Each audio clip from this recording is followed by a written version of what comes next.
Welcome to our another episode of Passion Pursuit. And today it's a pleasure and a privilege both to have one of the most sought after renowned cardiologist, Dr. Mohit Gupta, on our show today. Dr. Mohit, welcome. Needless to mention that Dr. Mohit is not only one of the most sought after cardiologists, but he's also a TEDx speaker, he's a public speaker, he's done roughly 5,000 talk shows till now, and also has published more than 150 publications across the world, right? And Dr. Mohit is also one of the principal investigator for global research trials that are happening on hypertension, heart attack, especially in the young generation, and post-COVID, the impact of COVID on the heart attack altogether. And needless to mention that Dr. Mohit is also very unique, not only that he's gifted with such a what I call high level of intellect, that he had, to his credit, roughly 18 gold medal and 5 silver medal during the his studies when he was becoming a cardiologist altogether. And not only that, he's a cardiologist with a golden touch, a golden heart, a generous heart altogether. And what a pleasure for me to host this show with you, Dr. Mohit, today. Thank you. Welcome so on much. the show. Thank you so much. Such a pleasure and privilege from my side also. Thank you so much for this wonderful opportunity. Dr. Mohit, my first question to you is that I know that, and I personally know you, I feel very privileged about it. I know that you have been a Raj Yoga meditator for last almost 36 years from your childhood days. So ये जो passion है आपका, this passion for being a seeker, a spiritual seeker, when and how this trigger happened? Okay, terrific. You see, spirituality is something that cannot be forced on somebody. Right. It comes naturally. Right. We were always brought up in an environment which was very sacred, not very spiritual, but very, very sacred. Mother and father used to read Shastras every day. The environment was very, very peaceful, very calm. And we were very professionals, medical science humne liya. And suddenly one day, we went to Mount Abu, and that is a very wonderful place. And for us as kids, it was just a picnic spot. Sure. And I never had an intention that I would be doing some particular course or something like that. Mm-hmm. We were like kids. We used to play and just wander here and there and meet different people. Right. But what happened was the amount of love, mm-hmm. the amount of joy, the amount of peace that as children we were experiencing was fast pulling me towards it. Right. That is what was happening. This is true spirituality. Right. Spirituality is something that will bring a lot of sacredness in you. That will bring a lovely, beautiful, powerful, peaceful vibrations in you that will make you experience that bliss. That bliss I was experiencing. Fantastic. I was very happy, very happy. I still never went on to read any particular scriptures or any particular, spiritual versions or doing a particular course. Right. Never. I was not for it. But something was pulling me constantly. We came back. Mother and father started transforming their lives so beautifully, positively. There was a lot of challenges at home because, when you take certain steps, people think, oh my God, ab bacche kya karenge, ye kya karenge. And myself and my sister were very clear in our ideas that we have to succeed professionally and maintain our own sacredness and spiritual status very high. And that is the time when I entered my medical school, I started scientifically investigating spirituality. Awesome. I was doing this. I was reading, spiritual versions. I was meditating. But I thought that I need to understand that what is the basis, why I should believe what I'm being told. And that is where it started creating powerful roots in me, ingraining in my soul. जिसे कहते हैं रूह के अंदर जाना, कण कण के अंदर जाना. That is what it started holding me very, very tight. And that is how my life started changing. Mm-hmm. So this becomes a lifestyle then. Most of us would believe कि भाई spirituality means आप सवेरे time से उठे, you are meditating, and then you are a different person when you are at work, and then you come back again, you are reading scriptures in the evening, again you are a meditating person, you are a powerful yogi. No, that is not. Let me tell you very clearly, spirituality is a lifestyle. Wow. I don't say that meditation and spirituality is one personality and non-meditating. No. You cannot live your life in two different phases. You cannot wear a mask. You don't have to actually. Spirituality removes all masks and brings your inner beauty, inner power right here. Radiant, powerful, transforming your own self and transform millions and millions of people. So this is how this journey in essence has been. Awesome. And that beauty is so visible. The aura is so visible here. You don't, as I talk to you, right? you don't have to work. Right. You know, it's very nicely said that people who shine from inside, they don't need a spotlight outside. Awesome. So this is what spirituality is. It makes your soul shine. Everyone has. It's not unique to one or two individuals. It's unique to a mindset that we develop. You know, we all are leaders. We all are human, wonderful human beings. If we develop that, change our own mindset, our whole life changes. Beautiful. And we all have those inner powers to create that beauty, manifest that beauty in our life. So अगर रूह को चमकाना है और रूह में खुशबू लानी है, तो meditation, spirituality is a way of life, right? That's what and one of the beautiful things that you said is that being a practicing cardiologist, a professor in cardiologist in one of the largest facility in Delhi here, right? And I was talking to on the side that you operate almost like 20-25 patients 4 days a week. Now, the question that I have in my mind is that how spirituality is helping you, this passion, being a passionate seeker, how this is helping you or helping your team to perform better for the medical outcome that you're seeking. Balance is the key. You see, you use the word passion. What is passion for you? Passion is something that you love to do, isn't it? Right. Whenever you are passionate about something, you could be passionate about cooking, about writing, about reading, about operating. Passionate means your thoughts, your vibrations, your intellect, they are working in synchrony with each other. Right. And when you are synchronizing your life like a musical instrument, like an orchestra, like a philharmonic orchestra, you play beautiful magical tunes, you know. So this is what passion is all about. When you are passionate about something, your thoughts are working in a particular direction. It gives you a powerful attention. You say, na, wherever your energy and attention goes, your energy flows. Ji. Similarly, passion is about focusing your attention on one particular thing, directing all of your energy to that side, and developing a undeterred, powerful focus, putting a do not disturb sign. Beautiful. You are completely balancing and manifesting when your intention with imagination. Look at this. You balance your intention with imagination and put a do not disturb sign. You are passionate. Success has and will always come to you. Nobody on earth will be able to take away your success. So this is the passion I used to have for my work, for my meditative skills, for everything, you know. And let me tell you, it's all about balance, as I said you. Passionate individuals are always balanced individuals. You know, the challenge that most of us as leaders, as organizational heads, as youngsters are facing is only one. Whether it's a child, it's a family life, it's something, you know, we are telling everybody, we are making them or asking them to aisa karo, you do this, you should be loving, you should be focused, you should be attentive about these things, you should be careful. But how should I be attentive? How should I be careful? Nobody teaches that. Right. आपने ये तो बता दिया ऐसा करना है, जी. but करना कैसे है?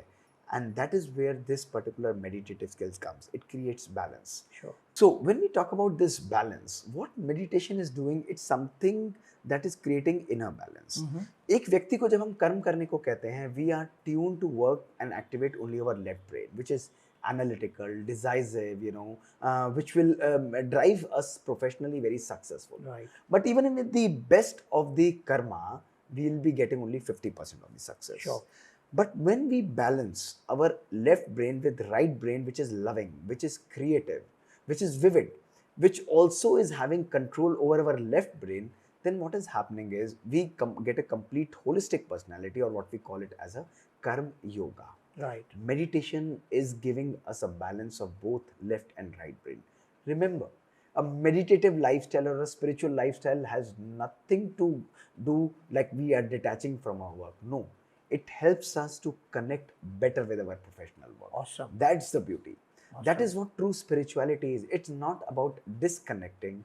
It's about connecting to the same things, to the same people, to the same world, to the same work, with different and powerful vibrations. Sure. This is the power and magic of spirituality. So science, magnetoencephalogram, pictures, they are mapping your brain and showing that being a karma yogi, you are able to balance both your left and right brain.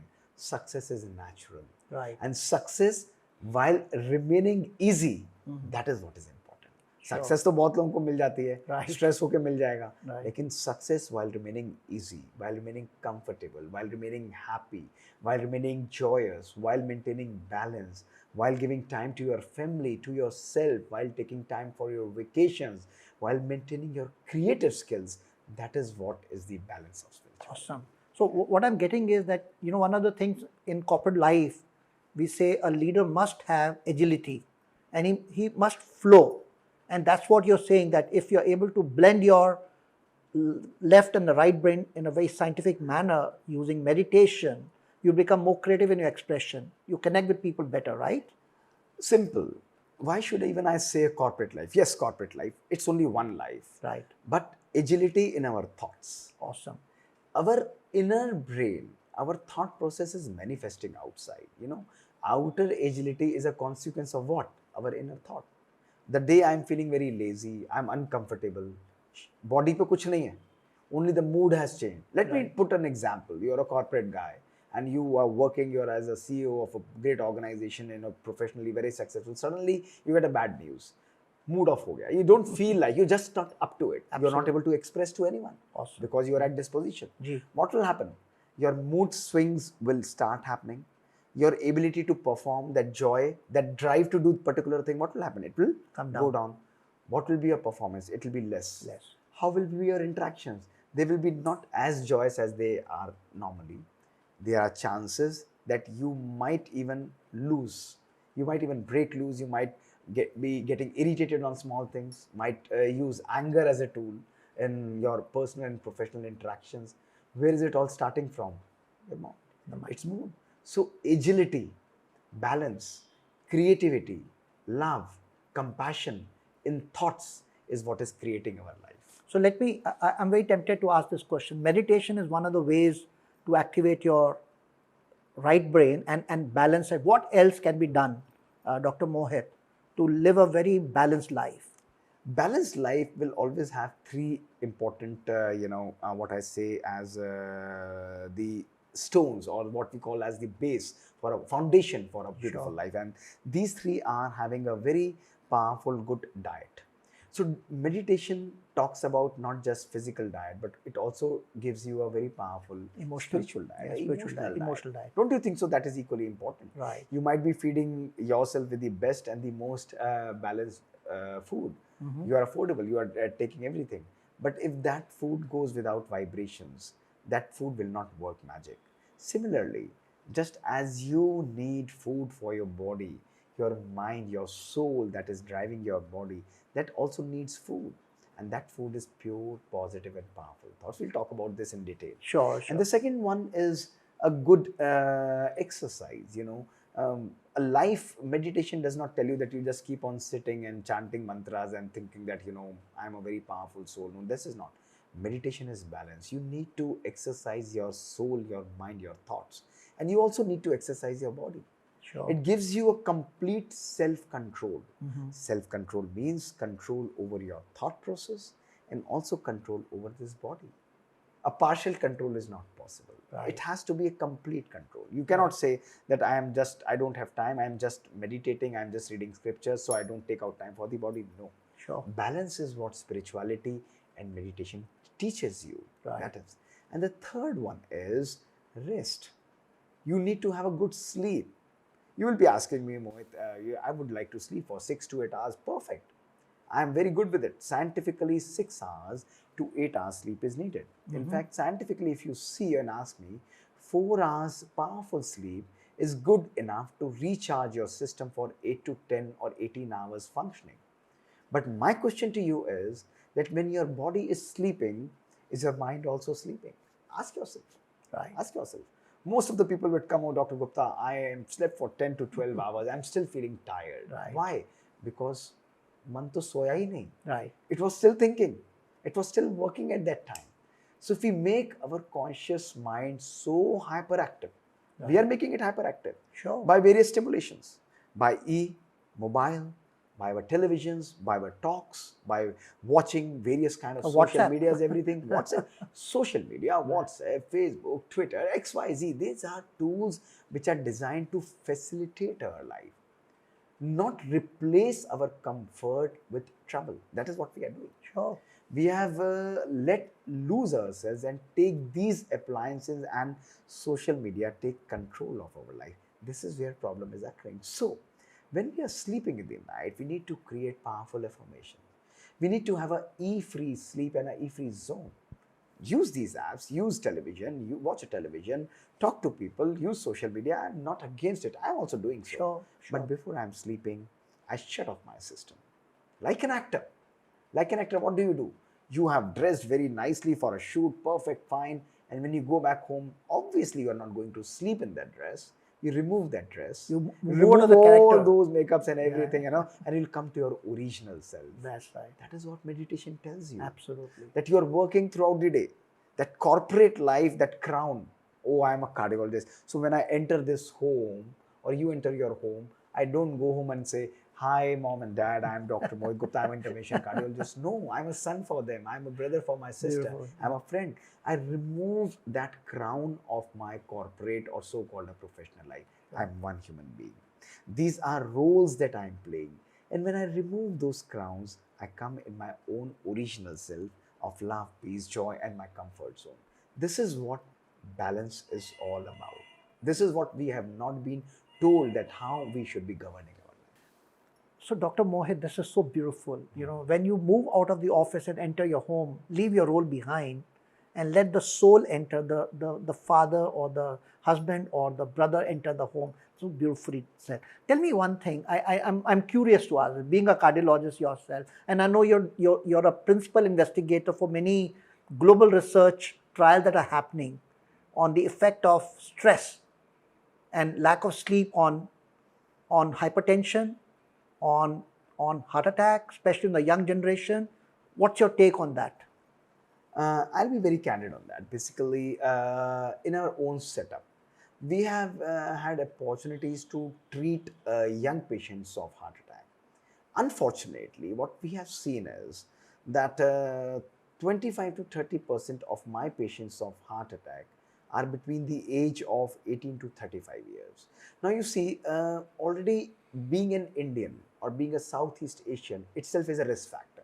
Right. We are prone to heart attacks a decade earlier with more severe disease and more chances of heart failure. Sure. This is very common. Genetically, Genetically we are yeah. predisposed. And what was unique was that I was seeing that patients who are non-diabetic, who are non-hypertensive, who have no family history, who are non-smokers, or what I say, they don't have any traditional risk factors like abnormal lipids, they're still getting heart attack. There has to be a reason for it. There has to be a trigger for it.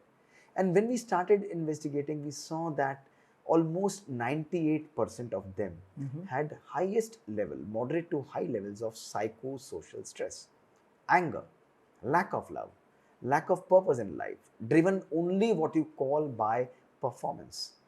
Passion is balance. Performance is only achievement. You are achievement oriented. You are success oriented. That is where the challenge is coming. Right. This is what we investigated. Now it's published as a white paper in one of the very good journals, our own Indian journal, where we have shown more than 1500, 1700 patients. Now, what is the consequence? What we saw was even the international studies. One of these studies was the Interheart study that showed that psychosocial stress and anger, this is the third highest powerful risk factor for heart attacks. So what is happening? We have transformed our life. In the name of a corporate life, in the name of a professional life, in the name of a never-ending materialistic and success-driven life, we have let go of, or we have completely, lacking that love and joy in our life. We should not be working for happiness like we have been trained and we have been tuned to work for happiness. We should be working with happiness in our life. So this is where our experiments started. That stress is one of the very powerful risk factors. And now much of our work, besides practicing intervention cardiology, we are using these meditative skills, Raj Yoga meditation, stress-free management techniques. We are balancing both. and managing our healthcare workers and also our patients. We are collaborating with institutes like IIIT, using artificial intelligence to de-stress these people. You would be surprised that our younger generation and those people who are stressful, you'd be amazed that their ECG, a normal ECG would not show those changes, but electronic ECG that we do, that is already showing subtle changes in their ECG because of stress. And the good news is, by using meditation and making them de-stress, using tools for happiness, teaching them meditation, these changes are reversing. Sure. So, lot of work needs to be done. Unfortunately, people don't realize its value. Fortunately, with more and more scientific documentation, we have large number of people and youngsters who are coming to us, who are now choosing to so-called work in their corporate life with happiness, not for happiness. Absolutely. With happiness. Happiness has to be created. It has to be created now. Right. A millionaire won't be expected to be a more happy person. And if our money is governing our happiness, let me ask each one of you that the richest person should be the happiest person. Absolutely. It doesn't work that way. Right. It doesn't work that way. And if it works, let me tell you, take 2 lakh rupees and buy 2 kg of happiness for me.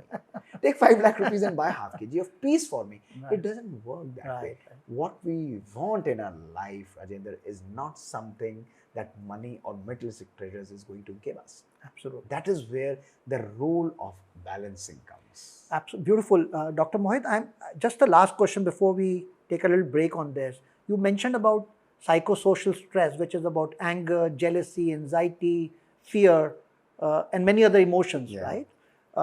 And so, therefore, one of the ways you suggested is take rest, have a proper diet, meditate in the morning. Anything else as a practicing cardiologist that you suggest people who are watching this episode today? What else? Happiness is, even for us to remain happy is a state of mind, but what really you think? Can you give a simple formula? Here's a simple I will formula. ask you for the formula. Do you take a shower every day? Yes. Of course you do. What is this question, Dr. Mohit, you are asking? If you take a shower every day, why do you take so? So that you clean your body and you are maintaining a perfect health. My solution is very simple. Spiritual solution is very simple. Take a spiritual shower every day. Clean your mind every day. We talk about spirituality. The solution simply lies in cleaning your mind, decluttering your mind. Every day, our mind is not or nothing more than a garbage box. Somebody comes and says something to me, I'll hold it on here. Somebody says something, another, he's saying, or he's very angry or irritated, I'll hold it in my brain. And some people will say, Dr. Gupta, I won't forgive this person for life. That means I am ready to hold on to that pain throughout my life. Who's going to experience that pain? I'm going to experience that pain. The spiritual solutions tell you, clean your mind every day. Spirituality is nothing more than that. You may be listening to n number of lectures, the best of the speakers in the world. You may be reading the best of the scriptures in this world. You may be going to the best of the spiritual places in this world. Nothing is going to work for you. A heart which is full of hatred and a mind which is full of anger cannot be happy and cannot make anyone happy. Spirituality is cleaning yourself. Awesome. Only that, nothing more than that. What is the benefit of spirituality that doesn't teach you to be loving, to be compassionate, to be happy, to be accepting, to be appreciating, to be loving?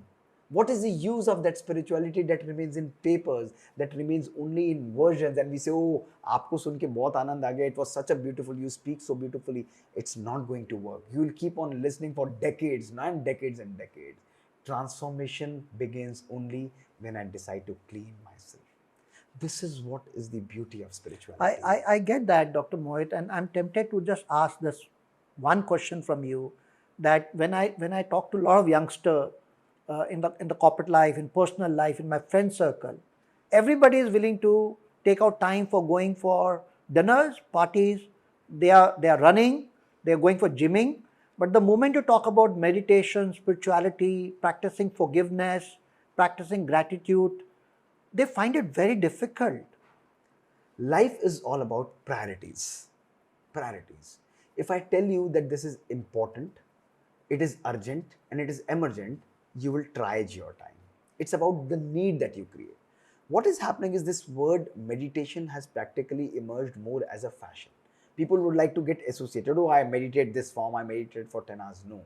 Until and unless my soul, my inner self feels that urge, that this materialistic treasures are going to give me, or these outings are going to give me joy and happiness, probably for a few hours, for 6 hours. A outing, a movie, 3 hours. A good companion, maybe 8 hours. Something like that. Sure. A vacation, maybe 2 days. Right. But what about that state of permanent bliss? You can be happy while remaining here, and you can be unhappy if you're having a vacation in Switzerland, because it's about your own mind. Right. That is what I want to tell my youngsters, my corporate people. Enjoy your life. There's no harm. Balance it with more and more soul nourishment. Remember, we are a finite energy, not an infinite energy. We are given a resource, energy which is particularly limited. How judiciously we are using that depends on us. Using the power of meditation, we recharge ourselves, our own battery. It's very important. If you don't want to do that, someday, somehow, your life will force you to do that. Right. The good news is that creating a conscious choice now, you can design your own future and your own destiny by changing your own thoughts. That is the power of meditation. It's a very, very, very powerful epigenetic tool. Let me tell you, out of the 25 powerful epigenetic tools, meditation can completely rewrite your blueprint of genes. It can completely change your thought process. It can completely, your own inner nerve cells that are firing together, they are wiring together. That is what Nobel Prize Dr. Eric Kendall got it for. Because your inner thought process of peace, of love, joy, of purity, of commitment, of compassion, this is what is hardwiring your life. Hardwire your brain for success by hardwiring your brain for happiness.